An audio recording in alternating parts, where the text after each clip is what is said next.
बिस्मिल्लाहिर्रहमानिर्रहीम। आज हमारा टॉपिक है ट्रांसलेशन के बारे में। कल आप लोगों ने पेपर पैटर्न जो है वो डिस्कस किया था, इसका जो प्रीवियस लेक्चर था हमारा। आज हम ट्रांसलेशन का जो बुनियादी चीज़ें यानी ट्रांसलेशन का प्रोसेस कंप्लीट करने के लिए हमें किन किन चीज़ों का जानना ज़रूरी है। ये 15 मार्क्स का क्वेश्चन इंटर पार्ट 2 उर्दू से इंग्लिश में पैराग्राफ आता है, और तो उसको हम लोग ताकि पहले समझ सकें उसके लिए हम लोगों ने आज लेक्चर्स का आगाज़ किया है। एक मैंने सेंटेंस लिखा, मैंने इस कहानी को बड़ी तेजी से रात के वक्त पढ़ा। अब यानी पैराग्राफ में कितने सेंटेंसेस होते हैं, एक सेंटेंस फॉर एग्जांपल मैंने लिया। अब इसको ट्रांसलेट करने के लिए जो सबसे पहली चीज़ हमारे पास होना ज़रूरी है वो है यानी उर्दू का जो वर्ड है उसके इक्विवेलेंट जो इंग्लिश में वर्ड होगा उसका नॉलेज हमारे पास होना, हमारे पास वोकैब का होना एसेंशियल है। अगर वोकैब नहीं है हमारे पास तो ट्रांसलेशन का प्रोसेस किसी भी सूरत में कंप्लीट नहीं हो सकता।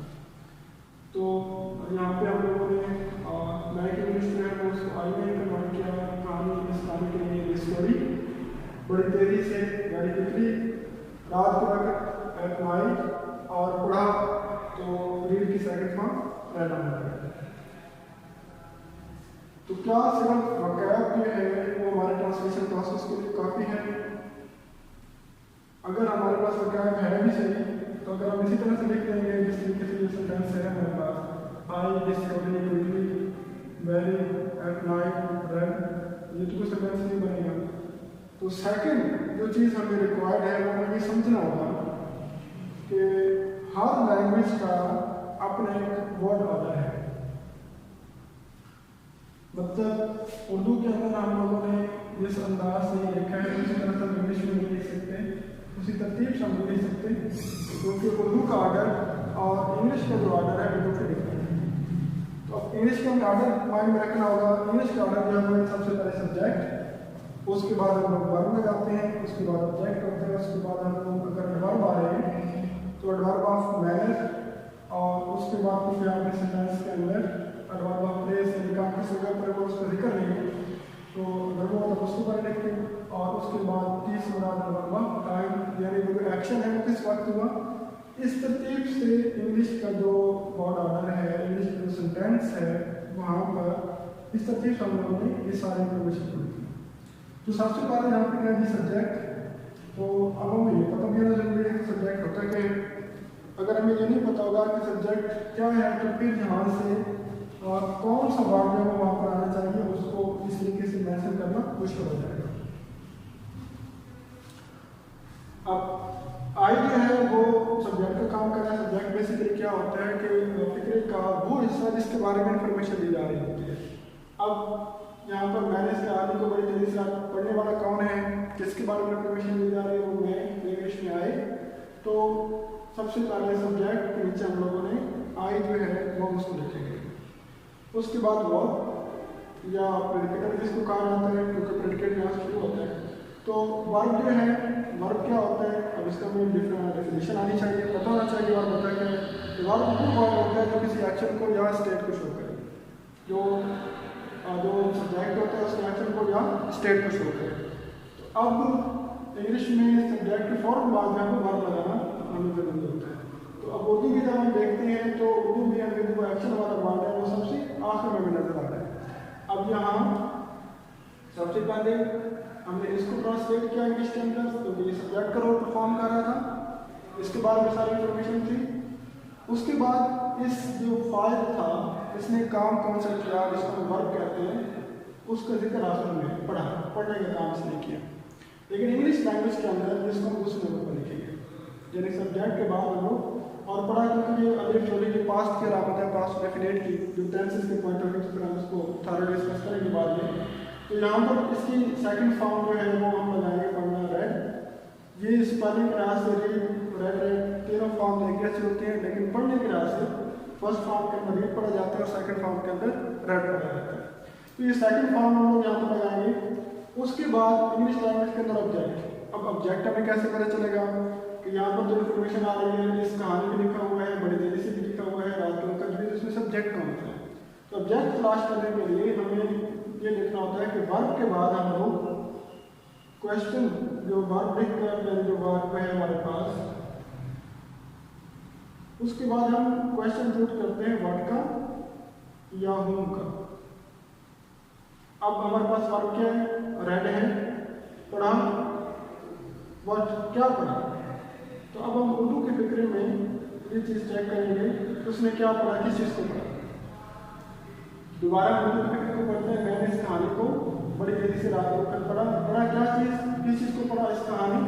इसका मतलब है अब उसके बाद इंग्लिश लैंग्वेज में ये जो वर्ड है ये ऑब्जेक्ट का काम कर रहा है, क्योंकि ये वर्ड कौन सा दे रहा है।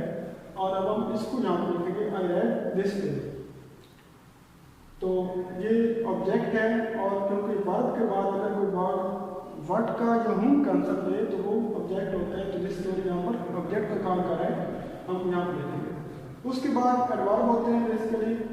ये जो एडवर्ब होता क्या है, वर्ब के बाद वर्ब के बारे में तो ये लफ्ज़ ये बताया कि ये काम कहाँ, क्यों, कैसे, किस जगह पर, किस वक्त परफॉर्म हो, वो सारे वर्ब पर आते हैं। अब हम देखेंगे कि ये हमारे पास दो इन्फॉर्मेशन है कि बड़ी तेजी से, दूसरे हमारे पास है रात को। ये दो इन्फॉर्मेशन है, दोनों वर्ब क्यों है। जो पहले है बड़ी तेजी से, यानी इस रेड वर्ड पढ़ने का काम उसने किया बड़ी तेजी से। हाउ, किस अंदाज से किया, बड़ी तेजी के साथ, वेरी क्विकली। एक ये हमारे पास एडवर्ब है, ये मैनर को शो कर रहा है। और दूसरा हमारे पास वर्ब है, एडवर्ब है रात के वक्त। तो ये क्या होगा, व्हेन, किस वक्त काम किया, रात के वक्त है। जो एक्टिविटी पढ़ने वाली बहुत से अंजाम दी, तो एट नाइट। अब एट नाइट और वेरी क्विकली हमारे पास दोनों एडवर्ब हैं। तो क्या हम लोगों ने वेरी क्विकली को पहले लगाना है या एट नाइट को पहले लगाना है। तो हमें जो रूल है वो अगर माइंड में होगा कि सब्जेक्ट लगा दिया, वर्ब लगा दिया, ऑब्जेक्ट लगा दिया, और ऑब्जेक्ट के बाद अगर मैनर का लफ्ज़ आ रहे हैं, ये शो करो कि उस काम को किस अंदाज में। तो हाउ का जवाब जो है वो वेरी क्विकली हम इसको पहले लिखेंगे, और जो टाइम वाला एडवर्ब है हम इसको बाद में लिखेंगे। तो वेरी क्विकली, बड़ी तेजी से, हम इसको ट्रांसलेट करेंगे पहले, I read this story very quickly. और रात के वक्त जो है इन्फॉर्मेशन हम लोग एट नाइट एंटर लिखेंगे जब आपका टाइम है मेरे पास। तो अब यहाँ तक ये बताने का मकसद ये था कि एक तो इस ऑर्डर का भी पता होना जरूरी है, और दूसरा हमें ये पॉइंट आउट करना भी आता हो कि सब्जेक्ट कैसे तलाश करना है, वर्ब कैसे आइडेंटिफाई करना है, ऑब्जेक्ट कैसे आइडेंटिफाई करना है, एडवर्ब ऑफ मैनर क्या होता है, एडवर्ब ऑफ टाइम क्या होते हैं, और उनको कैसे फाइंड आउट करना है। अगर हमें ये नहीं पता होगा तो ट्रांसलेशन का प्रोसेस जो है ये फिर हम इस तरह तरतीब देते हुए हम कन्फ्यूजन का शिकार हो सकते हैं। फिर थी नेक्स्ट हमारे पास वोकैब का होना जरूरी है, वर्ड ऑर्डर, जो हमारे पास ग्रामेटिकल फंक्शंस हैं इनको समझना जरूरी है। उसके बाद यहाँ पर दिस स्टोरी को हमने ऑब्जेक्ट कंसिडर किया था, और वर्ड लेवल पर जो सेंटेंस के अंदर जो हर वर्ड है वो एक डिफरेंट फंक्शन परफॉर्म कर रहा है। तो वर्ड्स की जब हम क्लासिफिकेशन करते हैं उनके फंक्शन की बुनियाद के ऊपर, तो उसको हम पार्ट ऑफ स्पीच कहते हैं। तो आई जो है वो हमारे पास प्रोनाउन है, रेड जो है वो हमारे पास वर्ब है, दिस जो है हमारे पास डेमोंस्ट्रेटिव एडजेक्टिव है, स्टोरी हमारे पास नाउन है, वेरी हमारे पास एडवर्ब ऑफ डिग्री है, क्विकली हमारे पास एडवर्ब ऑफ मैनर है, एट जो हमारे पास प्रीपोजिशन है, नाइट हमारे पास नाउन है, एट नाइट दोनों मिलकर एडवर्ब ऑफ टाइम बना रहे हैं, वेरी क्विकली बेसिकली वो क्विकली जो था एडवर्ब ऑफ मैनर था, क्योंकि वेरी तो कुछ स्टैंड नहीं कर सकता जब हम अपने एडवर्ब ऑफ उसको मैनर में कर सकते। अब नेक्स्ट हमारे पास यानी पार्ट ऑफ स्पीच का नॉलेज होना क्यों ज़रूरी है, इसकी मैं एक मिसाल की मदद से आपको ये एक्सप्लेनेशन जो है देता हूँ कि किस तरीके से हम लोगों ने जो ये जो वर्ड टू वर्ड लेवल है हम लोग इसको कैसे इसको माइंड में रखना जरूरी है। अच्छा, लैंग्वेज जो है हमारे पास अबाउट 7,000 के करीब हैं, और ये जो हमारे पास लैंग्वेज हैं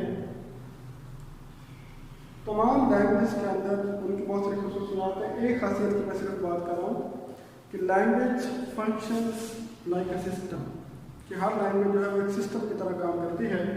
तो बेसिकली सिस्टम क्या होता है? तो सिस्टम जो है उसके अंदर एटलीस्ट 2 कंपोनेंट्स का होना जरूरी है। ये जो वर्ड्स हैं इनको समझाने के लिए मैं आपको समझा रहा हूँ कि ये इनका नॉलेज हमारे पास होना क्यों जरूरी है। सिस्टम के अंदर इस्तेमाल होने वाले तमाम कंपोनेंट्स उनका एक खास आर्डर होता है। सिस्टम के अंदर इस्तेमाल होने वाले तमाम कंपोनेंट्स उनकी एक खास वैल्यू होती है। अब हम फिजिक्स के एक छोटे सा सर्किट बनाते हैं और उसके अंदर डिफरेंट कंपोनेंट्स लगाते हैं, उनको खास आर्डर और खास वैल्यू से एक सिस्टम डेवलप करते हैं और फिर वही स्ट्रक्चर हम लोग एक सेंटेंस का पॉइंट ऑफ व्यू से भी उसको समझाने की कोशिश करेंगे। फॉर एग्जाम्पल हम एक सर्किट बनाते हैं, ये बैटरी के पॉइंट ऑफ व्यू से, उसके बाद एक हम लोग ये स्विच लगा लेते हैं, उसके बाद एक फ्यूज, उसके बाद एक बल्ब और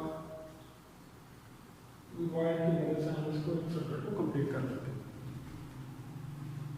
अब इसके अंदर इस्तेमाल वाली कंपोनेंट हमारे पास एक यानी जो बैटरी है, दूसरा हमारे पास स्विच है, तीसरा हमारे पास फ्यूज है, फोर्थ वन हमारे पास बल्ब है और फिफ्थ वन हमारे पास वायर है।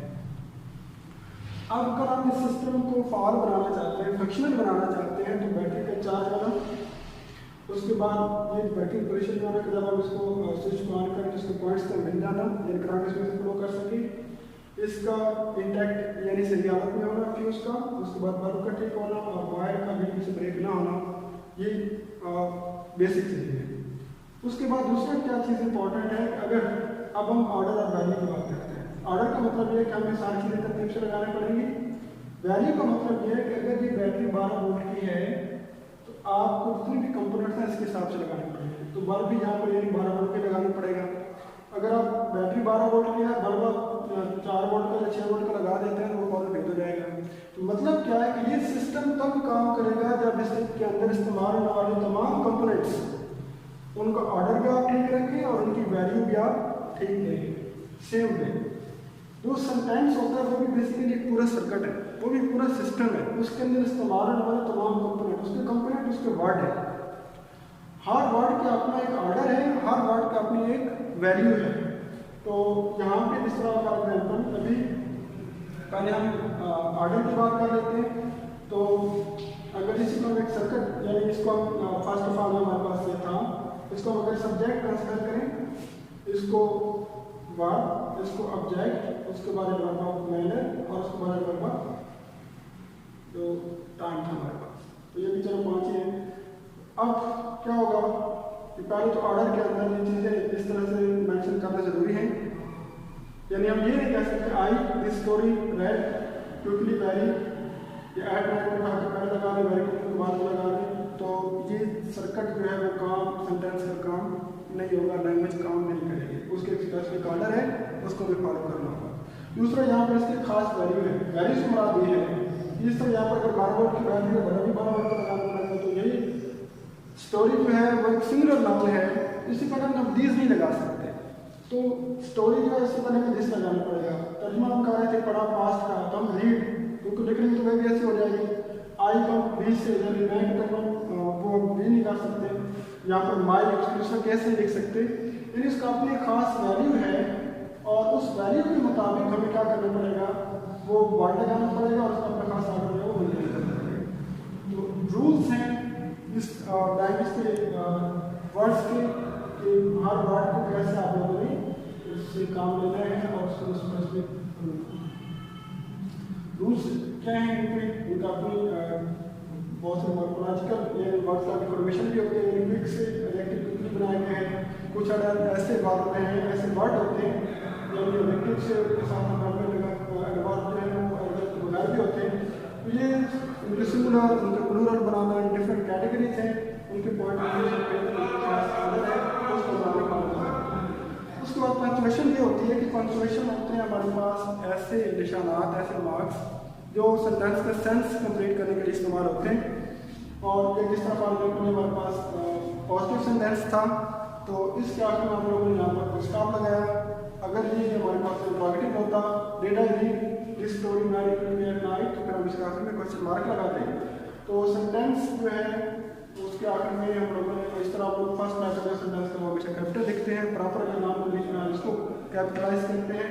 ये क्वेश्चन मार्क्स में होकर एसेंशियल होते हैं ताकि फिगर का जो सेंस है, सेंटेंस का जो सेंस है उसको क्लैरिफाई किया जा सके। तो दोबारा समराइज कर देता हूँ कि ट्रांसलेशन का जो प्रोसेस है उसको समझने के लिए हमारे पास सबसे पहले तो वोकैबुलरी जरूरी है। सेकेंडली हर लैंग्वेज का अपना एक वर्ड ऑर्डर है, उस पर हमारी कमांड ऑर्डर जरूरी है।